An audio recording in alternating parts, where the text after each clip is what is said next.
কাদিফে এই বাহিনীকে বলা হয় কাদিরোভৎসি। এর আগে এই বিধ্বংসী যোদ্ধা বাহিনী ইউক্রেন সহ বিভিন্ন সম্মুখ সমরে রাশিয়ার হয়ে লড়াই করার অভিজ্ঞতা অর্জন করেছে, যা তাদের সামরিক গুরুত্বকে আরও বাড়িয়ে দিয়েছে। যুদ্ধক্ষেত্রে বরাবরই দুঃসাহসিক লড়াইয়ের জন্য পরিচিত তারা। বিশ্লেষকরা বলছেন, এরই মাঝে চলমান যুদ্ধে ইরানের বিরুদ্ধ পক্ষের সাথে যোগ দিয়েছে ইউক্রেন। তাদের সম্পৃক্ততা নিয়ে স্বাভাবিকভাবেই ক্ষুব্ধ ইরান ও রাশিয়া। জাতিসংঘে নিযুক্ত ইরানের রাষ্ট্রদূত আমির সাইদ ইরাভানি, জাতিসংঘ মহাসচিব আন্তোনিও গুতেরেস এবং নিরাপত্তা পরিষদের কাছে লেখা এক চিঠিতে অভিযোগ করেছেন যে ইউক্রেন উপসাগরীয় দেশগুলোতে ইরানের বিরুদ্ধে কাজ করতে শত শত সামরিক ও ড্রোন বিশেষজ্ঞ পাঠিয়েছে। প্রেস টিভির প্রতিবেদন অনুযায়ী ইরাভানি অভিযোগ করেছেন, ইউক্রেন যুক্তরাষ্ট্র ও ইসরায়েলের নেতৃত্বাধীন সামরিক আগ্রাসনে সক্রিয়ভাবে অংশগ্রহণ করছে।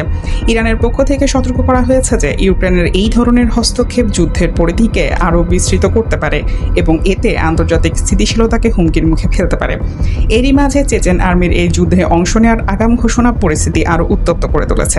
ক্রমশ মধ্যপ্রাচ্য ছাড়িয়ে যুদ্ধের সীমা অন্য মহাদেশগুলোতেও ছড়িয়ে পড়ছে। একাধিক রাষ্ট্র ও অরাষ্ট্রীয় পক্ষকে জড়িয়ে একটি বহুমুখী যুদ্ধের আশঙ্কায় জোরালো হচ্ছে, যেটিকে রেড অ্যালার্ট হিসেবে দেখছেন বিশেষজ্ঞরা।